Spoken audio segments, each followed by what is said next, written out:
I'm Ellen Wadey, and yes, I am with the Gaylord and Dorothy Donnelly Foundation, but that's just been for the last 6 months. Before that, I was an arts administrator for the last 20 years, and I specialized in small arts organizations. And that's actually what I'm going to talk about today. And in terms of the session that we're going to do, I'm going to take you through a case study of a collaboration that I was engaged with my organization, so that you can kind of see what our thought process was of how we made this thing happen. And then if in the session, this all feels very weird. I feel very American Idolish, like vote for me. The session that we're going to do will be about if you have an idea already to kind of brainstorm it with the group, not just with me, about ways to think it through. And in particular, when it comes down to it, the kind of questions that you might not want to ask, that you need to ask in terms of its viability, right? Because sometimes you think it's the greatest idea ever, and then when it actually starts to happen, there's all these questions like, well, you didn't think about this, you didn't think about this, you didn't think about this. And I can bring you a funder perspective.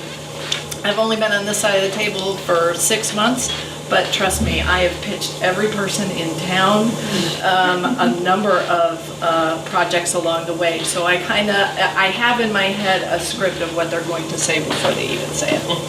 So, okay, let's try the arrow. It does. Okay, so Palabra Pura, I was the executive director of a small literary arts organization in Chicago. And by small, I mean, by the end of it, I was a staff of 1, and our budget was under $100,000. But we also have been around, the Guild Complex is celebrating its 25th anniversary this year. Yay! And before that, it was an independent bookstore for 10 years. So we've been around.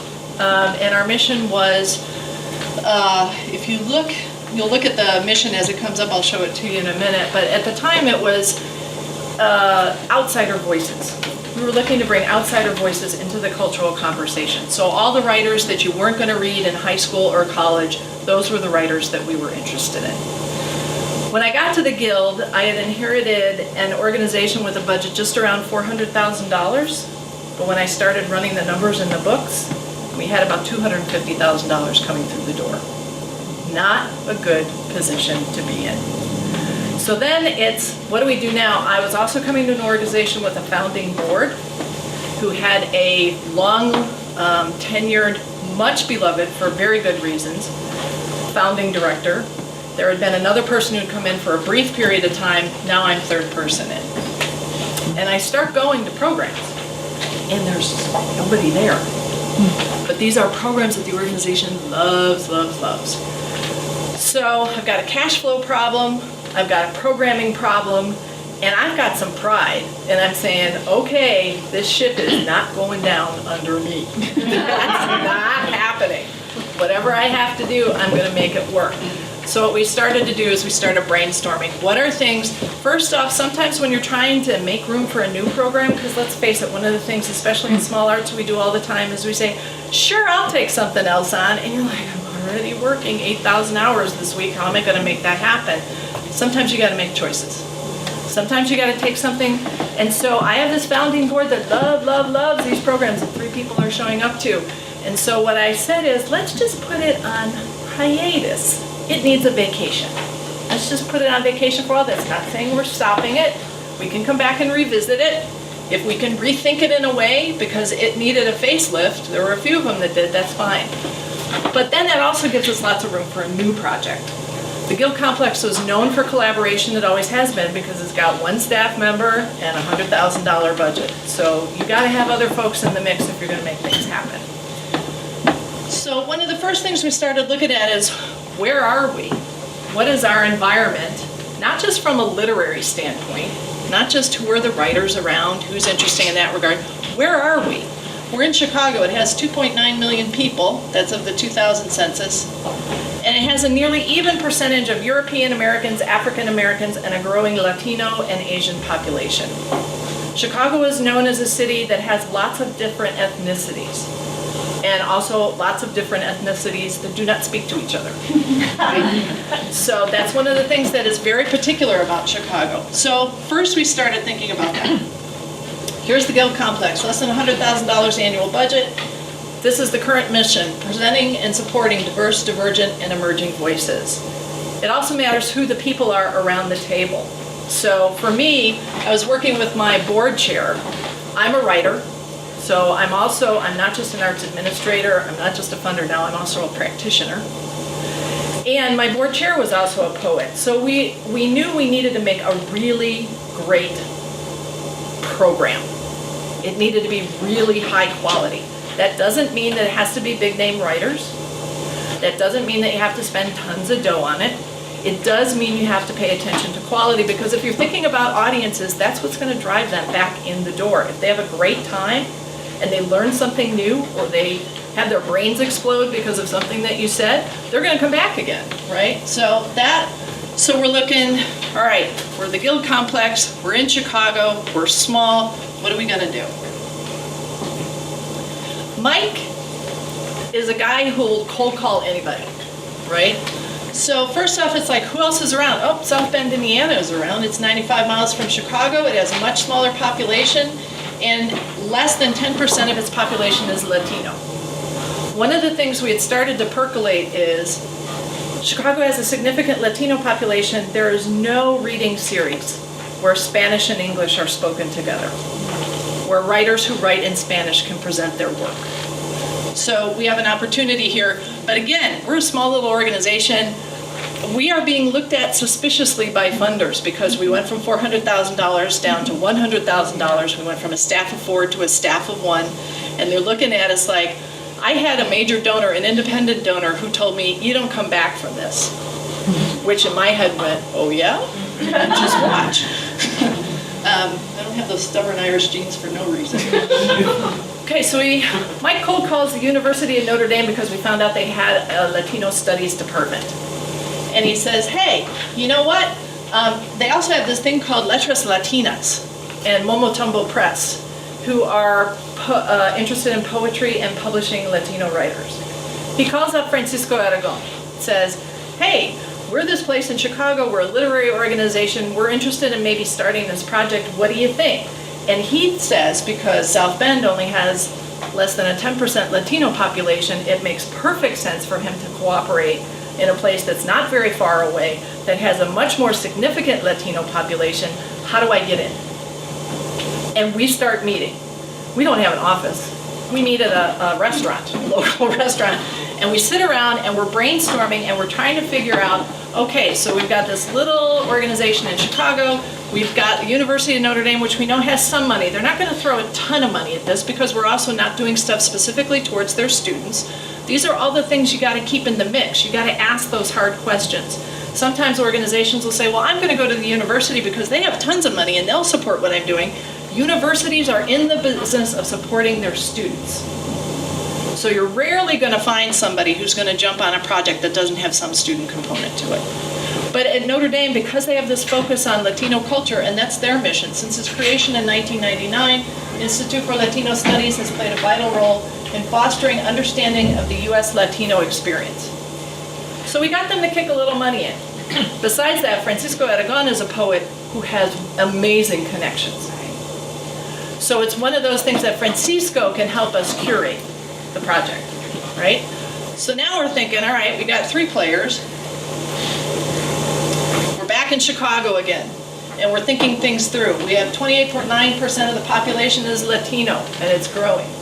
And again, it's important for us to know who are we reaching out to. Chicago's population has a large concentration of Puerto Ricans and Mexicans, and it has the 3rd largest Latino population in the U.S., yet it does not have an open mic or a reading series that features work in Spanish and English. Hello, Guild Complex, there's our opportunity, right? But then we're like, we'd like to have another anchor in Chicago. And we're thinking, who else can we go to? University of Illinois at Chicago has a Latino Cultural Center. Mike calls them up. Hi, we're the Guild Complex. Yes, we're very small. You may have never heard of us before, but we have a partner with the University of Notre Dame. We're going to start this reading series. What do you think? And the director there was Rodrigo Caramignana. He was a lover of poetry. The other thing about state universities is most of them have to do some kind of community programming because they are supported by tax dollars. Rodrigo says, this sounds great, I want in. So from that standpoint, we're trying to design a project that now we got to go get more money for it. Because University of Illinois gave us a little bit of money. Notre Dame gave us a little bit of money. We had the expertise of Bos Rodrigo, who introduced us to a number of people in the Latino press in Chicago. And we also had Francisco's knowledge of the poetry scene nationally. You do your research. So there's the partnership, the three folks. Chicago to South Bend. Chicago, what's the issue where this series that we're thinking about beyond literature, right? I love literature for literature's sake. That's why I'm a writer. I just love words. Words are like the most awesome thing ever. But not everybody feels that way about words, right?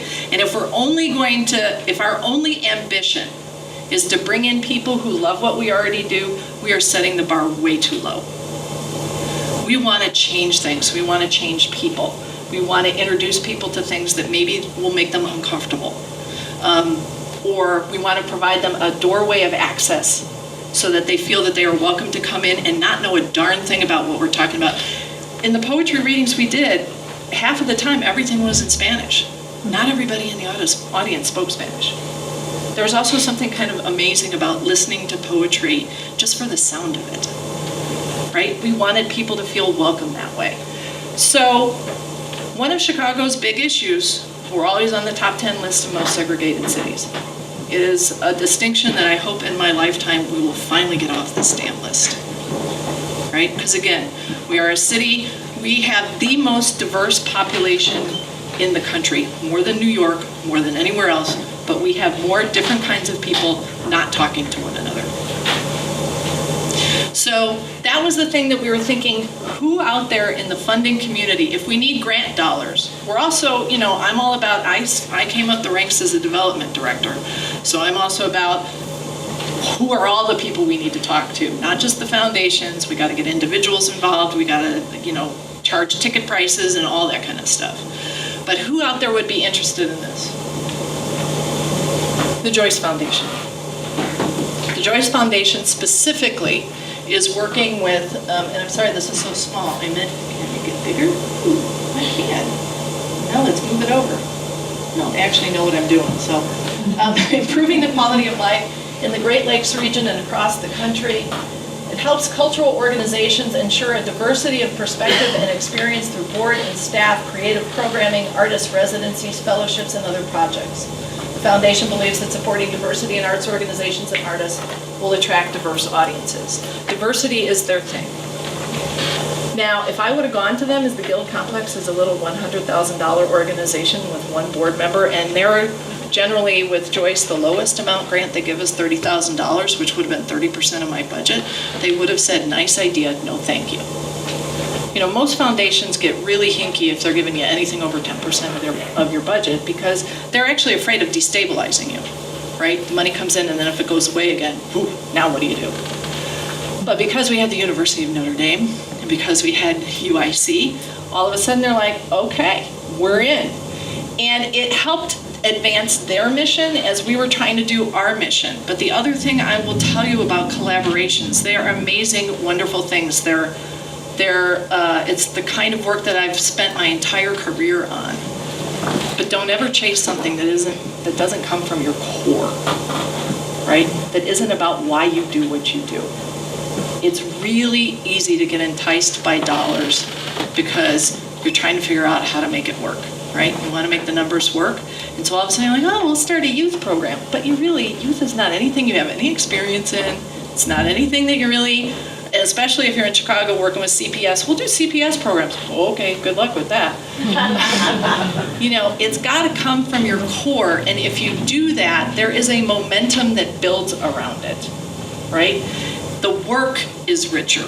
The partnerships are richer. These are partners that we weren't just looking at for this project. These were partners that we were looking at to have an ongoing relationship with. And so that actually happened.